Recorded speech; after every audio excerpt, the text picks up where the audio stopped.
പ്രശംസിഹായിക്ക് സ്തുതിയായിരിക്കട്ടെ. വിശുദ്ധ ലൂക്കാ അറിയിച്ച സുവിശേഷം 7-ാം അധ്യായം 6-ാം വാക്യം. അങ്ങ് എൻ്റെ ഭവനത്തിൽ പ്രവേശിക്കുവാൻ ഞാൻ യോഗ്യനല്ല. ആഴമായ വിശ്വാസമുള്ള, തൻ്റെ ജീവിതത്തിലെ കുറവുകൾ മനസ്സിലാക്കിയ ശതാധിപൻ ഈശോയോട് പറയുന്ന മനോഹരമായ ഒരു വാക്ക്. ഈശോയെ, നീ എൻ്റെ ഭവനത്തിൽ പ്രവേശിക്കുവാനായിട്ടുള്ള യോഗ്യത എനിക്കില്ല. എൻ്റെ ജീവിതത്തിൽ എനിക്ക് കുറവുകളുണ്ട്. എത്രമാത്രം വിശ്വാസത്തോടുകൂടി ആഴത്തോടുകൂടിയാണ് ശതാധിപൻ ഈ ഒരു വാക്ക് ഈശോയോട് പറയുന്നത്. ഒരുപക്ഷെ നമ്മുടെയൊക്കെ ജീവിതത്തിൽ പലപ്പോഴും നഷ്ടപ്പെട്ടു പോയിരിക്കുന്നതും ഇതേ ബോധ്യമാണ്. ചില കുറവുകളൊക്കെ എൻ്റെ ജീവിതത്തിലുണ്ട്. ആ കുറവുകള് വിശ്വാസത്തോടുകൂടി എൻ്റെ ദൈവത്തിന്റെ സന്നിധിയിൽ ഏറ്റുപറയാനായിട്ട് എനിക്ക് സാധിക്കുമ്പോൾ എൻ്റെ ദൈവം എൻ്റെ കുറവ് പരിഹരിക്കും. അവിടെ ശതാധിപന്റെ കുറവ് ഈശോ പരിഹരിക്കുന്നത് നമ്മൾ കാണുന്നു അല്ലേ. ശതാധിപന് വേണ്ടി മാധ്യസ്ഥം വഹിക്കുന്ന കുറെ പേരെയും നമ്മൾ കാണുന്നുണ്ട്. ഇവൻ നല്ലൊരു വ്യക്തിയാണ്, ഈശോയെ നീ ഇത് ചെയ്തു കൊടുക്കാനായിട്ട് അവന് യോഗ്യതയുണ്ട്, അവൻ നന്മ ചെയ്യുന്ന ഒരു വ്യക്തിയാണ്, മറ്റുള്ളവരെ സഹായിക്കുന്നവനാണ് എന്ന് മറ്റുള്ളവർ ഈശോയ്ക്ക് മുൻപിൽ മാധ്യസ്ഥം വഹിക്കുന്നുണ്ട്. അതേപോലെ തന്നെ ശതാധിപൻ ആർക്കു വേണ്ടിയാണ് ഈശോയോട് പ്രാർത്ഥിക്കുന്നത്? തന്റെ വൃത്തിന് വേണ്ടിയാണ്. ഇതൊക്കെ കാണുമ്പോൾ കൃത്യമായിട്ട് നമുക്ക് മനസ്സിലാക്കാൻ സാധിക്കും, ആ ശതാധിപൻ നല്ല ഒരു വ്യക്തിയാ, നല്ല സ്വഭാവമുണ്ട്, മറ്റുള്ളവരെ സഹായിക്കുന്നുണ്ട്, ഈശോയെ സ്നേഹിക്കുന്നുണ്ട്, ഈശോയിൽ ആഴമായ വിശ്വാസമുണ്ട്.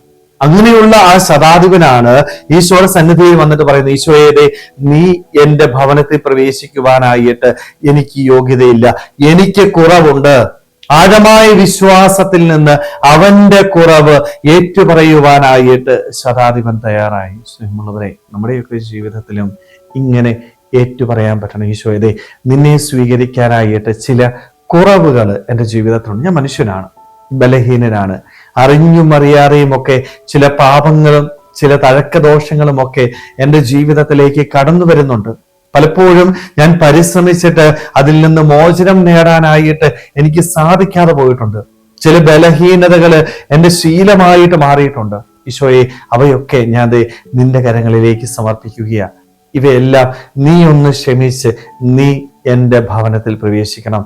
നീ എൻ്റെ ഭവനത്തിലുണ്ടെങ്കിൽ എൻ്റെ ജീവിതത്തിലെ എല്ലാ സുഖ സൗകര്യങ്ങളും എല്ലാ സന്തോഷവും എനിക്ക് നേടാനായിട്ട് സാധിക്കണം. നീ എൻ്റെ കൂടെയുള്ളതാണ് എൻ്റെ ജീവിതത്തിന്റെ യഥാർത്ഥ സന്തോഷം. സ്നേഹമുള്ളവരെ, ശതാധിപനെ പോലെ ഇത് ഏറ്റുപറയുവാനായിട്ട് നമുക്ക് സാധിക്കുമ്പോഴാണ് നമ്മുടെ ജീവിതം ദൈവത്തിന്റെ മുൻപിൽ സ്വീകരിക്കപ്പെടുക. ശതാധിപന്റെ ഈ വിശ്വാസം കണ്ടിട്ട് ഈശോ പോലും പറയുന്നത്, ഇതുപോലുള്ള വിശ്വാസം ഞാൻ എങ്ങും കണ്ടിട്ടില്ല.